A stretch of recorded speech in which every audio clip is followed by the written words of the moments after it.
Mula sa bulwagang pambalitaan ng UNTV, si Bernard Dadis. Magandang tanghali, ito ang Balita Weekend Edition. Narito ang mga headlines.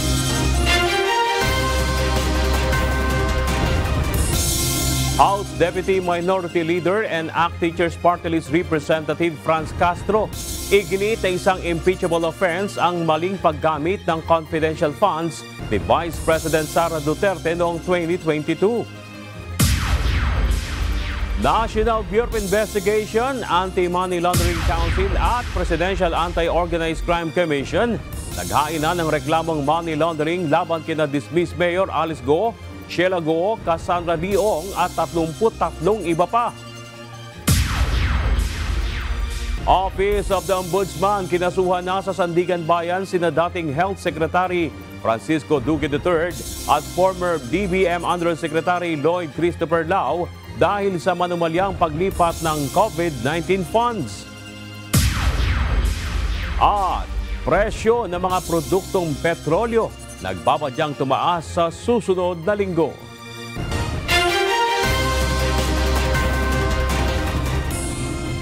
Una sa ating mga balita. Bad news para sa mga motorista. Posibleng magpatupad ng oil price hike ang mga kumpanya na langis sa susunod na linggo. Sa inisyal na pagtaya ng mga oil industry player, maaaring tumaas ng 10 hanggang 30 sentimos ang presyo ng kada litro ng diesel, habang nasa 30 hanggang 50 sentimos naman ang posibleng maging dagdag sa presyo ng gasolina at 50 hanggang 70 sentimos naman na patong sa kerosene. Sa Lunes, i-anunsyo ang final oil price adjustment na ipatutupad naman sa araw ng Martes, September 3. Sinuspindi na ng Land Transportation Office o LTO ang lisensya ng driver na umarangkada habang naisa ibabaw ng hood ng kanyang minamanehong sasakyan ang MMDA enforcer dahil sa munoy tangka nitong pagtakas sa kinasangkutang aksidente. Ipinatatawag din ng ahensya ang driver at registered owner ng sasakyan para sa gagawing pagdinig sa September 3. Ito ang balita ni JP Nunez. Naglabas na ng show cause order ang Land Transportation Office o LTO upang ipatawag ang driver sa viral video na tumangay sa MMDA enforcer habang nakakapit ito sa hood ng sasakyan dahil sa umano'y tangka nitong pagtakas matapos masangkot sa isang aksidente sa Sales East Service Road sa Taguig City noong August 27. Pinatawan ng LTO ng 90-day suspension ang kanyang driver's license at inilagay din sa alarma ang minamaneho niyang Hyundai Stargazer na may plakang NHF 588. Kailangang isurrender ng driver ang kanyang lisensya sa LTO bago ang itinakdang hearing sa September 3. Kailangan ding humarap sa nasabing araw ang registered owner at driver sa central office ng LTO sa East Avenue sa Quezon City. Dala ang kanilang notaryadong paliwanag kung bakit hindi sila nararapat na maparusahan. Ayon sa LTO, kabilang sa paglabag ng driver ang reckless driving, failure to comply with the duty of driver in case of accident at improper person to operate a motor vehicle. Nauna nang dumipensa ang driver at sinabing hindi niya intensyon ang pangyayari. Idinahilan nito na mayroong narinig na malakas na kalabog sa likurang bahagi ng kanyang salamin kaya siya nagmamadaling makaalis at naisakay ang MMDA enforcer sa hood ng sasakyan habang tumatakas. Ang MMDA sinabing magsasampa sila ng kasong attempted homicide dahil tila desididong sagasaan ng driver ang kanilang enforcer na kumapit sa hood at tinangay ito ng nasa kalahating kilometro ang layo. JP Nunez, UNTV, News and Rescue. Diyos ang aming sandigan, serbisyo publiko ang aming pinahahalagahan. Posibleng umabot sa 3.2 hanggang 4.0% ang may tatalang inflation rate sa bansa para sa buwan ng Agosto ngayong taon. Mas mababa ang forecast na ito kumpara sa naitalang inflation rate noong buwan ng Hulyo na umabot sa 4.4%. Base sa forecast ng Bangko Sentral ng Pilipinas, Kabilang sa mga posibleng makaapekto sa inflation ang mataas na presyo ng kuryente, gayon din ang mataas na presyo ng agricultural commodities. Gayunman, inasahang hahatakin ito ng mababang presyo ng langis, isda, karne at ang mababang palitan ng piso kontra dolyar. Nakatakda namang ilabas ng Philippine Statistics Authority ang resulta ng August 2024 inflation sa susunod na linggo.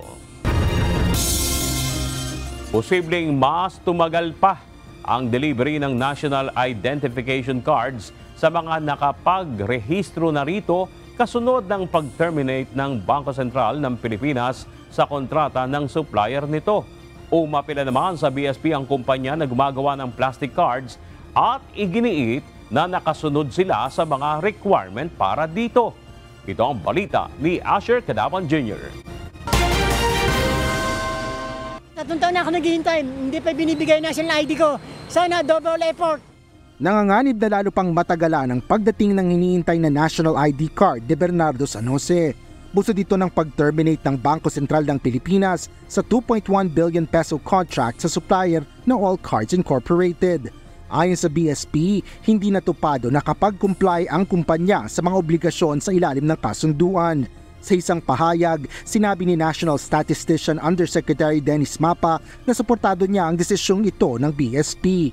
Samantala, umapila ang supplier ng national ID cards sa BSP na pag-aralang mabuti ang desisyon nitong i-terminate ang kanilang kontrata.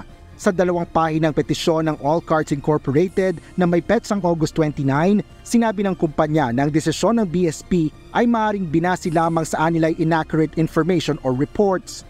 Ayon pa sa ACI, nakapag-comply sila sa requirements at iginiit na walang breach o paglabag sa kontrata.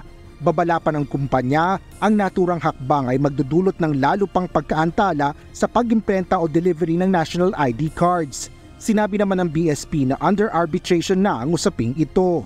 Para sa principal sponsor ng Philippine Identification Systems Act na si dating Senador Panfilo Lacson, marapat na sampahan ng kaso ang mga nasa likod ng bigong implementasyon ng batas. Plano naman ng Senado na gumawa at magpasa ng resolusyon upang maimbestigan ang issue. Umaabot sa nasa 88.9 million ang mga Pilipino na nakapag-register na sa National ID System ayon sa huling tala ng Philippine Statistics Authority o PSA. Pansamantala, pinayuhan naman ang ilan na gamitin ang electronic ID o printed copy nito mula sa online website na egov.ph. Tiniyak naman ng PSA na ginagawa nila ng paraan upang hindi maantala ang pagpapadala ng mga physical card para sa national ID. Asher Cadapan Jr., UNTV News and Rescue. Diyos ang aming sandigan, serbisyo publiko ang aming pinahalagahan. Iginiit ni House Deputy Minority Leader, ACT Teachers Party List Representative Franz Castro na impeachable offense ang maling paggamit ng confidential funds ni Vice President Sara Duterte noong 2022. Ito'y matapos maglabas ng Notice of Disallowance ang Commission on Audit o COA sa 73 million pesos ng 125 billion pesos na halaga ng confidential funds. Ito ang balita ni Rosalie Cos. Dapat may accountability. Ito ang iginiit ni House Deputy Minority Leader, ACT Teachers Party List Representative Franz Castro matapos maglabas ng Notice of Disallowance ang Commission on Audit o COA sa 73.28 million ng 125 million pesos na confidential funds ni Vice President Sara Duterte noong 2022. Ayon sa Magkabayang Block Solid, sa paglulustay ng confidential funds sa panahong kulang ang pondo para sa serbisyong publiko at sa pagtangging ipaliwanag ito sa taong bayan, malinaw na may batayan anya ang impeachment. Sa Notice of Disallowance ng COA, nakasaad na walang isinumiting dokumento ang tanggapan ng Vice Presidente para patunayan ang tagumpay sa information gathering o surveillance activities nito. Partikular na sa 10 million pesos na halaga ng reward payment, 34.85 million pesos na payment of reward sa pamamagitan ng various goods at 24.93 million pesos na halaga ng payment of reward sa pamamagitan ng medicines. Gayun din ang 3.5 million pesos na halaga ng confidential funds na pinambayad sa mga table, chairs, desktop computers at printers. Batay sa ulat, hindi nakasaad kung nakalaan ba ang mga ito sa confidential operations at activities ng Office of the Vice President. Ang isyung ito inihayag ni Congresswoman Castro sa pagdinig ng panukalang pondo para sa 2025 ni VP Duterte. Naging sentro rin ito ng mga pagtatanong ng mga kongresista, subalit paulit-ulit na tinanggihang sagutin ng pangalawang Pangulo. Madam Chair, my answer for every question will be I will forgo the opportunity to defend the budget of the Office of the Vice President through a question and answer. And I will leave it to the House to decide on the budget submitted. So, magsasayang tayo ng oras dito, paulit-ulit yung sagot. So, hindi pwede yung ganyan na yung tactics na ganyan, na parang parang sorry for the pusit, na kapag nasusukol na ang pusit ay nagaano ng maitim na tinta. So ayaw natin ng ganun, Madam Chair, no? So wag naman mag-ugaling pusit ang Office of the Vice President. Ayon kay COA Assistant Commissioner Alexander Juliano na present sa budget deliberations ng House Appropriations Panel, tumutukoy ang notice of disallowance sa paggastos ng may irregularidad, hindi kailangan o maluho. Subalit hindi pa naman ito pinal at maaari pa anyang iapela. Pero hindi po nangangahulugan na pag may notice of disallowance ay yun na yung final kasi meron pa pong appeal process sa commission. Hanggang hindi po na-resolve ng commission proper yan, doon po masasabi talaga na yung ground ng notice of disallowance ay tama. Ang final determination po doon sa notice of disallowance sa Supreme Court. Naninindigan si VP Duterte na nanatili ang impeachment efforts laban sa kanya sa Kamara, bagay na paulit-ulit namang itinatanggi ng liderato ng House of Representatives. Bilang isang kaibigan, I will not violate the confidence of a few members of the House of Representatives who have either recorded conversations or participated in shared conversations regarding each impeachment proceedings against me. Nonetheless, this is nothing new. Talks of impeachment have been ongoing for several months now. Rosa Licoz, UNTV News and Rescue. Diyos sa aming sandigan, serbisyo publiko ang aming pinahahalagahan. Nasa likod umano ng pangungumbinsi sa mga opisyal laban kay dating Pangulong Rodrigo Duterte si House Speaker Martin Romualdez. Ito ang pahayag ni Senator Ronald Bato de la Rosa kaugnay ng isinasagawang pagdinig ng Quadcom sa War on Drugs campaign sa ilalim ng Administrasyong Duterte. Ito ang balita ni Asher Cadapan Jr. Halatang scripted ang mga pahayag ni Police Lieutenant Colonel Jovi Espinido. Ito ang mariing sinabi ni Senador Ronald Bato de la Rosa kaugnay ng mga pagdinig ng Quadruple Committee sa mababang kapulungan ng Kongreso. Paliwanag ng dating Philippine National Police Chief, lain nitong pagdugtudugtungin lang ang ilang issue pangunahin ng War on Drugs campaign sa ilalim ng administrasyon ni dating Pangulong Rodrigo Duterte. Mukhang napakalayo at halata na talagang design yung affidavit niya para ipagkukunik-kunik yung mga problema ng POGO, problema ng extrajudicial killing ko at saka yung ating drugs, problema sa drugs. Itinanggi rin ni Senador de la Rosa na nagbigay siya ng monetary reward o perang pabuya para sa mga tauhan ng PNP na makapapatay sa umano'y mga nasa narco list. Ang narco list ang sinasabing listahan umano ng mga politiko na sangkot sa iligal na droga. Hindi rin anya siya nagtatalaga ng kota para sa mga accomplishment ng PNP noon. Ayon sa mambabatas, duda siya sa mga pagsisiyasat ng Quadcom. Yung mga committee chairman, wala akong pagdududa, pero kung sinong nasa likod nitong mga committee na ito ay yung Speaker of the House. At alam ko, he's the same person na nagkumbinsi yung mga opisyal na gustong bumaligtad at mag-isigit ng affidavit laban ka na sa amin ni President Duterte para sa ICC. Dagdag pa ni Senador Bato, inaasahan niyang gagamitin lang sa ICC ang mga investigasyon na isinasagawa ng Quadcom laban sa kanya at kay dating Pangulong Duterte. Well, I am expecting na itong ginagawa ng Quadcom na investigasyon ay pwede na itong gamitin laban sa amin doon sa ICC. Sinabi naman ni Senador De La Rosa na hindi ito dadalo sa mga pagdinig ng Quadcom dahil ayaw nitong labagin ang interparliamentary courtesy sa pagitan ng dalawang kapulungan ng Kongreso. Ipinagtanggol naman ng ilang kongresista ang kanilang House Speaker. Wala ho kami pinaplanong grand plan, wala ho kami pinaplano na political dito, nothing of that sort. And you can criticize the way we handle the hearings of this Quadcom. If you feel your rights are being trampled upon or anyone's right are being trampled upon, they can question. So, kung i-accuse nila si Speaker na binuo namin to or nangyari to dahil sa utos ng Speaker, that is so unfair. And ako mismo, hindi ako papayag na gamitin ako para sa isang political agenda. After all, I'm not running for any higher position or sa national. Inaantabayanan pa ang tugon ni House Speaker Romualdez hinggil sa naging pahayag ni Senador De La Rosa, ngunit wala pa itong inilalabas na pahayag kaugnay dito. Asher Cadapan Jr., UNTV News and Rescue. Diyos ang aming sandigan, serbisyo publiko ang aming pinahalagahan.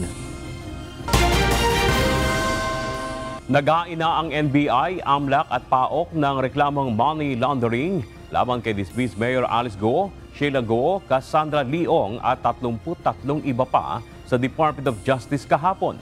Kaugnay ito sa operasyon ng Pogo sa Bamban, Tarlac na sinasabing konektado rin sa Lucky South 99 Pogo sa Porac, Pampanga. Ito ang balita ni Dante Amento. Sinampahan ng 87 counts ng reklamong money laundering ng National Bureau of Investigation, Anti-Money Laundering Council at Presidential Anti-Organized Crime Commission sina dismissed Bamban, Tarlac Mayor Alice Go, kapatid nitong si Sheila Go, Cassandra Leong at 33 iba pa sa Department of Justice o DOJ kahapon. Nag-ugat ito sa natuklasang iligal na operasyon ng Pogo sa bayan ng Bamban, Tarlac, kung saan ang pinatalsik na alkalde na si Alice Go ang siya umanong nag-finance sa Pogo na Zone U1 Technology Inc. na matatagpuan sa Baofu Land Development Inc. compound sa Bamban, Tarlac. The filing of the money laundering offense takes a deep study and investigation. That's why it is only now that we are able to lodge the case of money laundering. There is an extensive financial investigation behind this effort. We believe we have a very strong and airtight case of money laundering against the three named respondents. Si Alice Go ang sinasabing utak ng money laundering kung saan pinagpasa-pasa ang pera sa pamamagitan ng maraming business entity o negosyo. Galing umano sa scamming o illegal na gawain ng pera. Aabot sa kabuuang 7 bilyong piso ang nakapaloob sa reklamo. We have included Alice Guo. Based on our findings, she is the principal in the money laundering committed in this case. She used several entities in transferring her money. It went to an entity. Ultimately, it ended up with Baofu to pay, among others, electric bills. Samantala, paliwanag ng DOJ, bagaman kinatawan si Cassandra Leong ng Pogo na Lucky South 99 sa Porac, nadawit ito dahil may kaugnayan umano ang operasyon nito sa Pogo sa Bamban, Tarlac. Base sa investigasyon na ginawa ng NBI, AMLC at ng PAOK, totoo nga may ebidensya na ang Bamban at Porac Pogo Hubs ay iisa ang mga personalities na involved. Wala pang reaksyon dito ang kampo ni Go. Dante Amento, UNTV, News and Rescue. Diyos ang aming sandigan, serbisyo publiko ang aming pinahahalagahan. Naharap ngayon sa kasong paglabag sa Anti-Graft and Corrupt Practices Act ang dating kalihim ng Department of Health na si Francisco Duque III at dating Department of Budget and Management Undersecretary Lloyd Christopher Lau. Formal nang inihain ng Office of the Ombudsman sa Sandigan Bayan ang kaso laban sa kanila kasunod ng maanumalyang umanong paglilipat ng COVID-19 funds sa kanilang panahon habang nasa public health emergency ang bansa. Ito ang balita ni Ryan Lacanlale. Kinasuhan ng Ombudsman sa Sandigang Bayan ng GRAP sina dating Health Secretary Francisco Duque III at dating Department of Budget and Management Undersecretary Lloyd Christopher Lau. Ito ay dahil sa umano'y iligal na paglilipat ng COVID-19 funds noong panahon ng pandemya. Ayon sa Ombudsman, mahigit 41 billion pesos ang halaga ng Department of Health Fund na walang basihan at maanumalya umanong inilipat sa PSDBM mula noong buwan ng Marso at Disyembre taong 2020 para bumili ng mga medical supplies na gagamitin noong kasagsagan ng COVID-19 pandemic. Nalugian niya ang pamahalaan ng mahigit 1.65 billion pesos dahil sa nangyari na ipinataw ng PSDBM bilang service charge sa transaksyon. Sa isang pahayag, sinabi ni Duque na unfair at nakasasakit ang kasong isinampa sa kanya ng Ombudsman at tiniyak na papatutunayan nito na wala siyang ginawang labag sa batas kaugnay ng issue. Naging legal at maayos aniya ang kanilang ginawang paglilipat ng pondo sa PSDBM noong nagkakaubusan ng mga PPE sa panahon ng National Public Health Emergency. Samantala, hindi pa naglalabas ng pahayag sila tungkol sa kaso. Sa ngayon, wala pang inilalabas na date of arraignment matapos itong iraffle sa First Division ng Sandigang Bayan. Ryan Lacandale, UNTV News and Rescue. Diyos ang aming sandigan, serbisyo publiko ang aming pinahahalagahan. Good news para sa mga kababayan nating naghahanap ng trabaho. Muling magsasagawa ng job fair ang Civil Service Commission sa darating na September 2 hanggang 6 bilang bahagi ng pagdiriwang ng 124th Philippine Civil Service Anniversary. Ayon sa CSC, mayroong mahigit sa 2,700 mga bakanteng trabaho ang iaalok sa nasabing job fair. Ilan sa mga ito ang hiring ng teachers, revenue officers, medical officers, customer assistant, guidance counselor, jail officers, nurse at marami pang iba. Kabilang sa mga kumpanya at ahensya naghahanap ng aplikante ang Land Bank of the Philippines, Securities and Exchange Commission, Department of Education, Department of Finance at Bureau of Internal Revenue. Gayun din ang ilang lokal na pamahalaan dito sa Metro Manila at ilang mga probinsya. Para sa mga nais na mag-apply, magtungo lamang sa pinakamalaking mall sa inyong mga lugar na siyang magiging venue ng job fair. Ayon ng CSC, magdala ng mas maraming kopya ng resume, transcript of record at proof of eligibility o ang resulta ng kanilang civil service examination. Aabot na sa 125 mga Pilipino na biktima ng illegal cyber scam centers sa Golden Triangle Special Economic Zone sa Lao ang na-repatriate na pauwi ng Pilipinas. Ayon sa Department of Foreign Affairs, ang datos na ito ay naitala mula August 24 hanggang August 30 ngayong taon. Ang repatriation sa ating mga kababayan ay pinangunahan ng Philippine Embassy sa Vientiane sa pakikipagtulungan ng Lao authorities. Sa pamamagitan nito na rescue sa kamay ng mga sindikato ang ating mga kababayan at nakauwi na ng Pilipinas. Tiniyak naman ng Department of Migrant Workers ang tulong para sa ating mga kababayan na na-repatriate upang muling makapagsimula ng panibagong hanapbuhay dito sa Pilipinas. Dudulog rin ang ahensya sa Department of Justice para sa pagsasampa ng kaukulang reklamo laban sa mga illegal recruiter na nambibiktima sa ating mga kababayan para illegal na magtrabaho sa cyber scam sa Lao. Umabot sa 5.5 billion pesos ang halaga ng mga puslit na sigarilyo at counterfeit items ang nasabat ng mga otoridad sa isinagawang raid sa warehouse sa May Kawayan City, Bulacan kahapon, August 30. Ayon sa BOC, CIIS Director Bernie Enciso, nadiskubre ng mga otoridad ang nasa 500 million pesos na halaga ng imported cigarettes at nasa 5 billion pesos na halaga naman ng mga counterfeit item tulad ng mga gadget, device at damit. Pansamantala munang pinadlock ng Bureau of Customs, Customs Intelligence and Investigation Service ang naturang warehouse matapos ang isinagawang raid para matiyak ang seguridad ng lugar.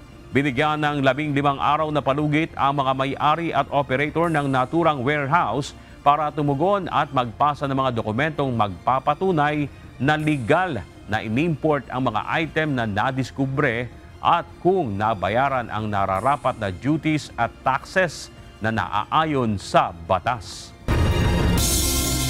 Alamin ang mga dapat gawin para makaiwas sa Mpox at kung sakaling nag-ihinala na meron ka nito at nakasaad po yan sa bagong guidelines na inilabas ng Department of Health. Ito ang balita ni Jed Neresina. Naglabas na ang Department of Health o DOH ng updated guidelines kaugnay sa prevention, detection at management ng Mpox sa bansa. Ayon sa 8 pahinang Department Memorandum No. 2024-0306 na nilagdaan ni Secretary Teodoro Herbosa, ang lahat ng individual ay kinakailangang sumunod sa standard minimum precautions para sa prevention ng Mpox. Ilan sa mga ito ay ang pag-iwas sa close, intimate at skin-to-skin contact sa mga taong posible o kumpirmadong infected ng Mpox. Kung hindi maiiwasan ng contact gaya ng mga nag-aalaga o nag-aasikaso sa mga pasyente, kailangang sundin ang tamang prevention at control measures kasama ang paggamit ng angkop na personal protective equipment o PPE. Ugaliin ang tamang paghuhugas ng mga kamay gamit ang sabon at tubig o kaya hand sanitizers o alcohol. Siguraduhing malinis at ma-disinfect na maigi ang mga bagay na kontaminado ng virus. Iwasan ang contact sa mga hayop, partikular sa maaaring magdala ng virus. Iniutos din sa lahat ng healthcare providers na magkaroon ng high index of suspicion for Mpox kapag sumusuri ng mga individual na may mga katangi-tanging matinding hindi maipaliwanag na rashes, mga lesion sa mucosa o lining ng bunganga o bibig. Kailangan din nilang ipagbigay alam sa DOH ang anumang pinaghihinalaan o kumpirmadong kaso sa loob ng 24 na oras mula sa pagtuklas. Ang lahat ng mga individual na pinaghihinalaan na may Mpox ay dapat sumailalim sa pagsusuri upang makumpirma ang pagkakaroon ng monkeypox virus. Bukod dito, ang kanilang close contact ay kailangang i-monitor o mag-self-monitor araw-araw sa loob ng 21 araw mula sa huling pakikipag-ugnayan sa taong pinaghihinalaan o kumpirmadong kaso o maging sa anumang kontaminadong bagay. Samantala, ang mga nasa high risk for complications tulad ng mga batang maliliit, buntis at mga taong mahina ang immune system, pati na rin ang mga may malubha o komplikadong Mpox ay dapat dalhin sa ospital. Ayon sa Bureau of Quarantine, pagdating sa e-travel health declaration, dinagdagan nila sa option ng sign and symptoms ang rashes, blisters at vesicles na siyang rashes lang ang nakalagay noon. Kinakailangan lang din ng mga biyahero na sagutan ng totoo ang health declaration bago ang arrival nila rito sa bansa. Dagdag pa ng Bureau of Quarantine, ang sino mang suspected case ng Mpox na darating sa bansa ay agad nilang ire-refer na madala sa kaukulang ospital tulad ng Research Institute for Tropical Medicine o RITM. Ang adjustment sa tanong sa screening ng e-travel form ng BOQ ay upang makatulong sa pagpigil sa pagpasok ng karagdagang mga kaso ng Mpox mula sa ibang bansa, partikular ang Clade 1B. Jed Neresina, UNTV News and Rescue. Diyos ang aming sandigan, serbisyo publiko ang aming pinahahalagahan.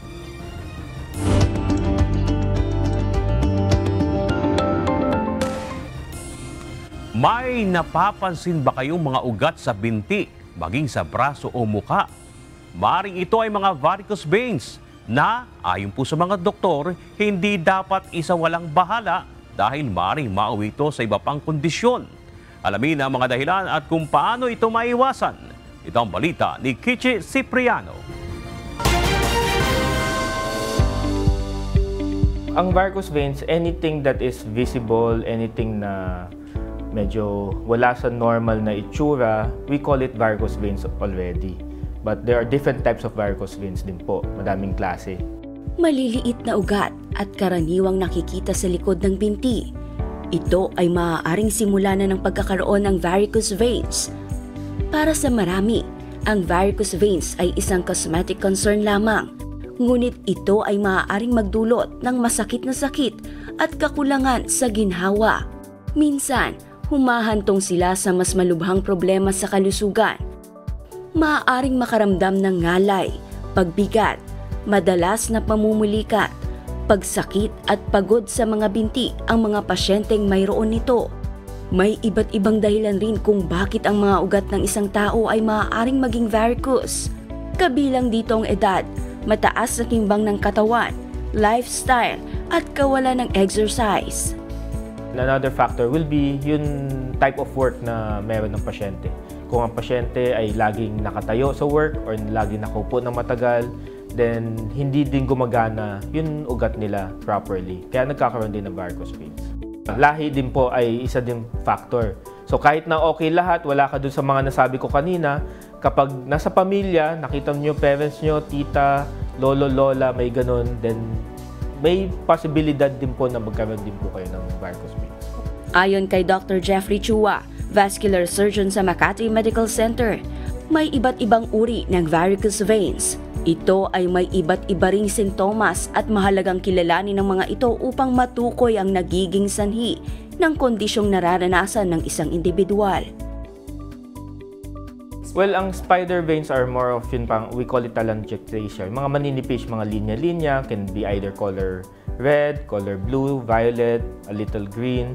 Connected pa din sila, but it doesn't really, it's not surgical, with means kahit na meron ng tao, hindi talaga namin pinupush na operahan yung pasyente with regards to that one. Pag sinabi mong varicose veins, madaming klase. You have your spider, your reticular. Yun yung mga nasa subset ng varicose veins. Dagdag pa ni Dr. Chua, kapag napabayaan ng varicose veins, maaaring bumarang dugo at magkaroon ng sugat na tinatawag na thrombosis at venous ulcers. Kaya naman ipinapayong magpatingin sa doktor bago lumala, dahil ang maagap na pagpapakonsulta ay maaaring makatulong na matukoy ang mga naaangkop na hakbang upang gamutin ang kondisyong varicose veins. At para sa iba pang impormasyon ukol sa varicose veins, manood lang ng programang Doctors on TV ngayong linggo, alas 7 ng umaga, dito lang sa UNTV. Kichi Cipriano, UNTV News and Rescue. Diyos ang aming sandigan, serbisyo publiko ang aming pinahalagahan.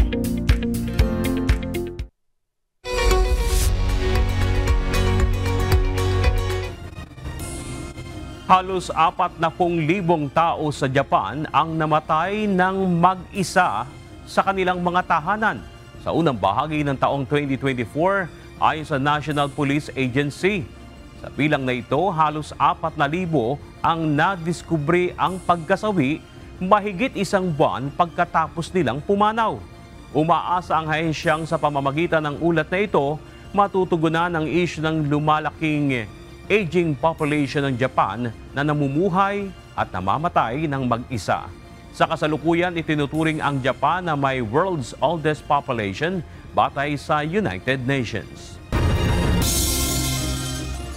Hinikayat ng Ukraine ang Mongolia na arestuhin si Russian President Vladimir Putin bago ang pagbisita sa bansa sa susunod na linggo.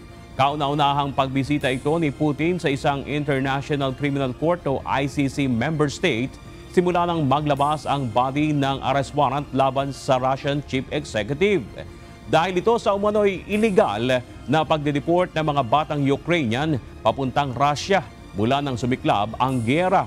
Ipinahayag naman ng Kremlin na hindi ito nababahala sa nakatakdang pagbisita ni Russian President Putin sa Mongolia sa susunod na Martes, September 3. Ipinag-utos ng isang Brazilian Supreme Court judge ang agaran at ganap na suspensyon ng social media platform na X na dating kilalang Twitter at pagmamay-ari ng tech billionaire na si Elon Musk. Batay sa pahayag ni Alexandre de Moraes, ipinagbabawal ang social media platform hanggat hindi sumusunod ang X sa lahat ng court orders at bayaran ang multang ipinataw laban dito. May 5 araw naman ang mga kumpanyang gaya ng Apple at Google upang alisin ang X sa application stores ng mga ito. Ayon sa ulat, oras na maging epektibo ang ban, papatawan din ng nasa higit ₱250 milyon halagang multa ang mga taong gagamit ng X sa pamamagitan ng BPNS. Nakalaya na ang 29 na miyembro ng Kingdom of Jesus Christ matapos magpiyansa dahil sa kasong resisting arrest at disobedience to agents of persons in authority at paglabag sa Public Assembly Act. Patuloy naman ang pagsuyod ng Philippine National Police sa loob ng KOJC Cathedral sa paghahanap sa religious leader na si Apollo Kibuloy. Ito ang balita ni Lane Moreno. Pinalaya na kahapon, August 30, ang 29 na miyembro ng Kingdom of Jesus Christ matapos makapagpiyansa ng halos 75,000 piso bawat isa. Ang mga ito ay sinampahan ng kaso ng Philippine National Police dahil sa iba't ibang paglabag sa batas habang nagsasagawa ng operasyon ng mga pulis. Nagsampa na po tayo ng kaso laban po doon sa mga inaresto po na individual na for resisting arrest and disobedience to the agents of persons in authority, plus po yung violation po ng Batas Pambansa or 880, yung Public Assembly Act po. Ayon naman sa pahayag ng KOJC, hindi sabay-sabay na nahuli ang kanilang mga kasamahan. Una nang ipinahayag ng KOJC na kinailangan umano nilang mag-rally para ipabati ng kanilang saloobin sa iligal na pagpasok sa kanilang compound. Continued stay of the PNP is illegal under the law. So therefore, by way of countermeasures perhaps, the KOJC leadership has decided to do this in order also to convince the PNP to leave the area. So ang tawag po namin state of necessity measures po. Samantala, batay sa videong kuha ng KOJC, patuloy na sinusuyod ng mga pulis ang loob ng KOJC Cathedral gamit ang Proton LBC o metal scanner. Sa pahayag ng KOJC, ginawa na umanong command center ng mga pulis ang loob ng KOJC Cathedral. Pinaalis inumano nila ang mga KOJC missionaries na nagbabantay sa loob pati na ang kanilang mga abogado. Kahapon, binisita naman ni VP Sara ang pamilya ng yumaong miyembro ng KOJC na si Edwin Kabatbat. Ayon sa KOJC, namatay umano ito matapos atakihin sa puso ng sapilitang wasaki ng mga pulis ang likurang bahagi ng kanilang compound. Ilang mga miyembro ng SWAT din ang hinarang ng mga KOJC members at hindi pinapasok sa loob. Maliban sa KOJC compound sa Buhangin, sinubukan din umano ng mga pulis na pasukin ang kanilang Prayer Mountain sa Barangay Tamayong.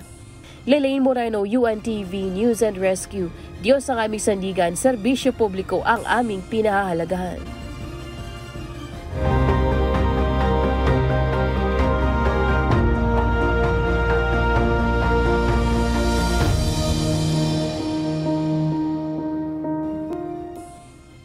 Masayang ipinagdiwang ng Baguio City Police Office ang pagdiriwang ng BCPO Family Day 2024 kasama ang kani-kanilang pamilya. Samantala, higit 300 pulis naman ang naserbisyuhan sa medical mission ng Members Church of God International at UNTV. Mula sa Baguio City, ito ang balita ni Grace Doctolero, live. Grace, kamusta na dyan sa Baguio sa pagdiriwang ng Baguio City Police Office Family Day 2024? Yes, Bernard, magandang tanghali. Nagsimula na nga ang selebrasyon sa isang maikling programa sa pangunguna ni Police Colonel Francisco Bolwayan Jr., ang City Director ng Baguio City Police Office. Ang pamilya ng Police Family Day sa Baguio City ay ginanap upang mapanatili at maboost ang moral at welfare ng mga pulis sa Baguio City. Higit na pagtibayin ang pakikipagkapwa-tao, magpalakas at magpahusay sa pangkalatang kapakanan ng mga tauhan ng PNP at kanilang mga pamilya sa lungsod. Nasa 300 ang kalahok kabilang ang kanilang dependent sa CAP building sa Baguio City ngayong araw ng Sabado, August 30. Dahil weekend, wala silang klase, we will make this activity na nakapokus tayo sa family natin. And the rest of the year kasi, rest of the days of the year ay dinidedicate natin sa trabaho natin. And this activity is one activity of the several activities that we've been doing to maintain yung moral and welfare ng mga personnel natin. Ayon kay Police Colonel Bolwayan Jr., ang City Baguio City Director ay isa sa pinaka-busy na lugar dahil dinadayo ito ng mga turista mula sa iba't ibang lugar kung kaya't maging ang Baguio City Police Office ay abala din sa pagpapanatili sa kaayusan at kapayapaan sa lungsod. Ang ilang mga police force ay kabilang sa nagsagawa ng clearing operations kamakailan sa nasunog sa Baguio City, habang ang iba naman ay nakadeploy sa traffic management sa syudad at ang ilan naman ay nakadeploy sa tourist police sa mga tourist destination. Binigyang pagkilala din ang mga police personnel. Parlor games para sa mga kids at naglagay din ng static display ang SWAT, maging ang static display ng Explosive Ordnance Disposal or EOD. Samantala, higit 300 pulis naman ang naserbisyuhan sa medical mission ng Members Church of God International at ng UNTV. Ilan sa mga serbisyong medikal na ipinagkaloob sa mga pulis at ng kanilang dependents ay free dental, optical at libreng salamin, at medical adult at pedya at libreng gamot. Kabilang sa mga nag-avail ng ating medical mission ay si Police Lieutenant Domingo Gambican. Kanina po, medyo nilalamig tayo, medyo may konting ubo. At since nandito na rin lang yung medical mission ng UNTV, we take advantage po yung presence ng medical mission ng UNTV. At least maganda po, mayroon tayong doktor dyan at least may mga gamot din na free of charge na binibigay. Bernard, binigyang din ng City Director Bolwayan na nais niyang makatanggap ng parehong tulong ang mga tauhan ng pulisya at kanilang mga pamilya.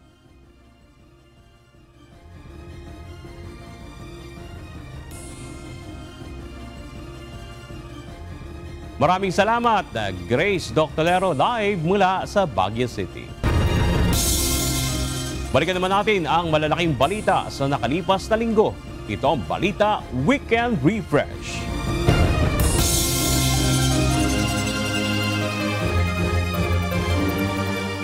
Mga miyembro ng Kingdom of Jesus Christ ni Apollo Kibuloy na nanlaban sa dispersal sa barikada, hinuli ng mga pulis. KOJC umapela kay PBBM at sa PNP na itigil na ang operasyon at paalisin ang mga pulis. We are urging the President of the Republic of the Philippines to stop this. We are demanding from the Philippine National Police not to continue this illegal operation. Those people who were telling na politically motivated tong kay Pastor Kim. The law must take its course. Walang kwan dyan eh. If he is answerable to the law must take its course.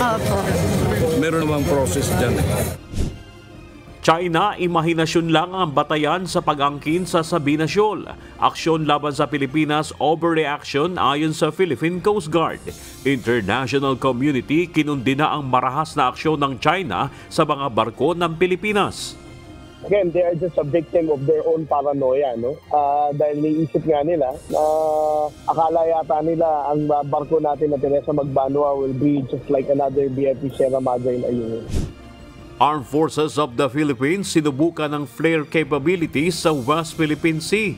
Patuloy na pagtatanggol sa teritoryo ng Pilipinas, muling tiniyak ng sandatahang lakas. All we can do is to continue our military operations in the area because these are legal operations. Again, we have the international law behind us. Let us deter an armed attack. That is the more important thing, and that is what I've focused on doing. Everybody's too focused on armed attack. Let's make ourselves strong enough so that does not happen. Sheila Go at Cassandra Leong inilipat ng NBI sa detention facility ng Kamara at Senado. NBI itinanggi ang akusasyon ukol sa umano'y iligal na pagdetene kay Cassandra Ong. May request. May request. Kaya tinanood ko na I heed to the request. Dalawang bagong kaso ng Mpox na tukoy ng Department of Health sa National Capital Region. Sheila Go, inaming magkakasama silang umalis ng bansa ni Alice Go, isa pang kapatid na si Wesley at Cassandra Leong noong Hulyo. Ano sumundo sa'yo? Hindi ko kilala. Pati plate number na sasakyan, di mo alam. Hindi po. Ilan kayo ron sa van? Po? Ilan daw kayo sa van? 3 po. 3? Sino-sino? Kaming 3. Sino? Sinong 3? Si Alice tsaka si Wesley po. Barikada at paghalughog ng PNP sa KOJC compound, ipinatitigil ng Davao Court. DILG at PNP Region 11 hindi aalisin ng mga pulis sa KOJC compound. No problem about that, sir. No worries about that. Okay. Hindi talaga kayo alis. Unless there is a specific order for us to vacate the property or to vacate the compound and stop the implementation of the warrant of arrest. We have agreed to disagree. Yes, sir. Thank you, Attorney. Walang sinasabi rito na pinapahinto ang operasyon. Tuloy-tuloy pa rin at ginagarantiya ko to, tuloy-tuloy pa rin ang police operation para hanapin si Pastor Kibuloy. Ang ibig sabihin, tuloy-tuloy pa rin namin siyang hahanapin. Dahil kung babasahin natin ang order, tanggalin ang barikada, ang mga barriers, at ang mga blockage. So, hindi sinasabi rito na titigil kami. Mahahanap na namin si Pastor, tuloy-tuloy pa rin namin ang paghahanap kay Pastor Kibuloy. China, tinawag na biggest disruptor of peace sa ASEAN region ni Defense Secretary Gilberto Chodoro. Yet, what is China trying to do? It's trying to break us apart. And that, fortunately, will not happen because I believe firmly that our leaders realize that in this region, China, although without saying it, and I'll say it for you, is the biggest disruptor of international peace in the ASEAN region. Supply ng BRP Teresa Magbanwa nasa critical na matapos mabigo ang resupply mission ayon sa Philippine Coast Guard. Escoda Shoal, napapaligiran ng halos 40 Chinese maritime militia. The essential supplies and the food requirement for us to feed our crew on board Teresa Magbanwa is already critical.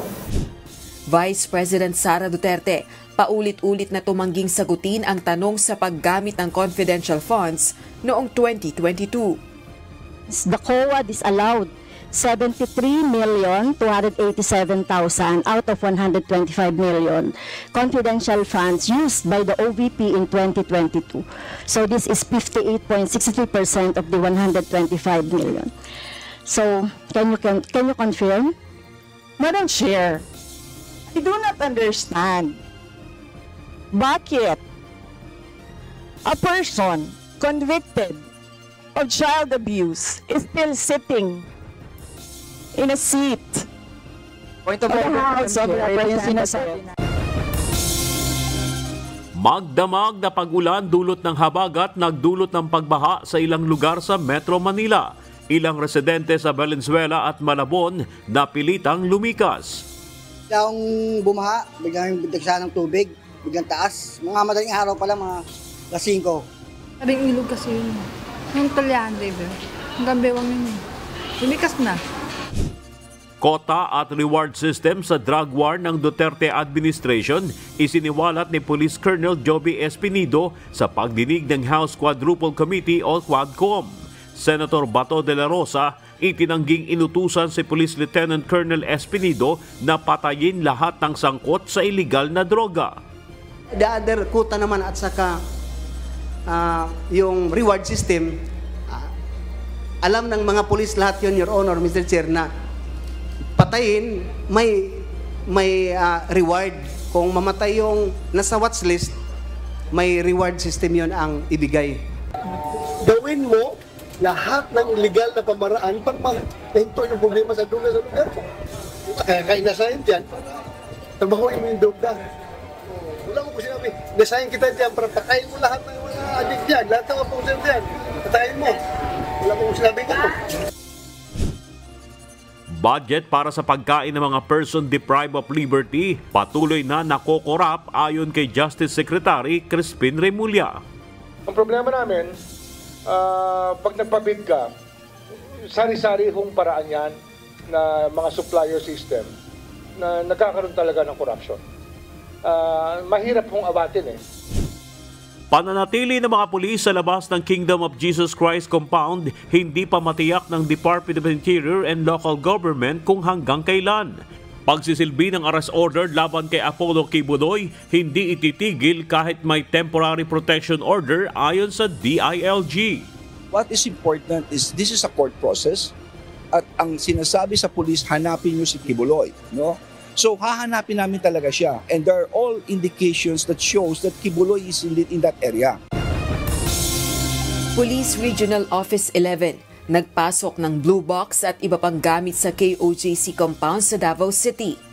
Kung nakikita na observe natin na that is true na mayroong pinapasok, and it is the call of the ground commander again, and revealing kung ano yung kanilang specific na ginagawa. Again, I'll go back to my statement that which will jeopardize yung ginagawa nilang activity doon sa loob.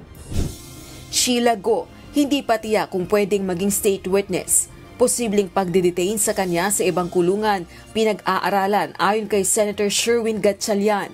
Kung gagawin siyang state witness, ang gusto natin magsabi siya ng impormasyon o magsabi siya ng mga nalalaman niya tungkol kay Alice Go at sa ginagawang hindi magaganda ni Alice Go. Lalong-lalo na yung relasyon ni Alice Go sa Pogo. Pahayag ni Lieutenant Colonel Jovi Espinido na Philippine National Police, ang pinakamalaking crime group sa bansa, insulto umano sa imahe at matitinong pulis. Ang isang organized crime group ay binuo para sa isang purpose lamang. Ito ay to commit crimes. So malayong-malayo ito sa realidad na kung bakit itinatag ang PNP. Mga biyaherong papasok ng Pilipinas na may mga pantal o sugat, kailangan nang ideklara sa e-travel form. Nasa 50% ng sinasabing Kingdom of Jesus Christ underground nasuyod na. Pagsisilbi ng warrant of arrest, pahirapan ayon sa Philippine National Police. Nag-ocular uli yung regional director ng Pro 11. Kausap ko po siya kanina at tinanong ko how far na po ba yung nasa-search natin. And according to him, more or less nasa around close to 40 to 50% pa lamang yung nai-inspect sa kabuuan. Umano'y secret hallway sa katedral at secret chamber sa Jose Maria College, pinabulaanan ng Kingdom of Jesus Christ. PNP choppers paikot-ikot sa compound, black boxes ipinasok ng mga pulis. Yan yata ang kwarto ni Pastor Kibuloy. No? Bumubukas po ito. Bumubukas ito. Yan, bumubukas itong secret door na to. Investigasyon ng Quadcom sa war on drugs gagamitin umano sa International Criminal Court o ICC ayon kay Senator Ronald Bato de la Rosa.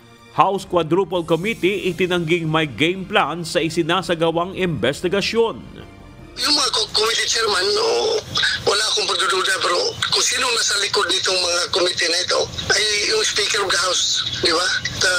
Alam ko, he's the same person na nagkumbinsi yung mga opisyal na gustong bumaligtad at mag-execute ng pinabit laban ka na sa amin ni President Duterte para sa ICC. Wala ho kami pinaplanong grand plan, wala ho kami pinaplano na political dito, nothing of that sort. And you can criticize the way we handle the hearings of this Quadcom. If you feel your rights are being trampled upon or anyone's right are being trampled upon, they can question. Travel agency sa Mandaluyong City na illegal umanong nagre-recruit ng mga manggagawa, ipinasara ng Department of Migrant Workers. Itong subject natin ngayon is a travel agency called Thrifty International at caught red-handed. Ang dalawang empleyado nito, it's an entrapment and closure operation actually. At bagong guidelines laban sa MPOX inilabas na ng Department of Health.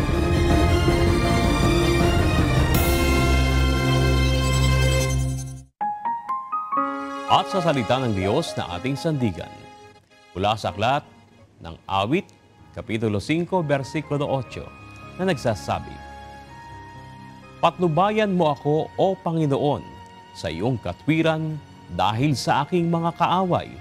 Patagin mo ang iyong daan sa harapan ko."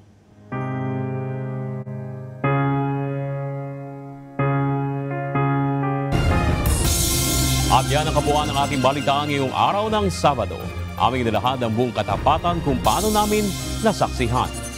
Sa ngalan ni Kuya Daniel Rason, ako si Bernard Danis. At dito sa UNTV, Diyos ang aming sandigan, serbisyo publiko ang aming pinahalagahan. Magandang hapon.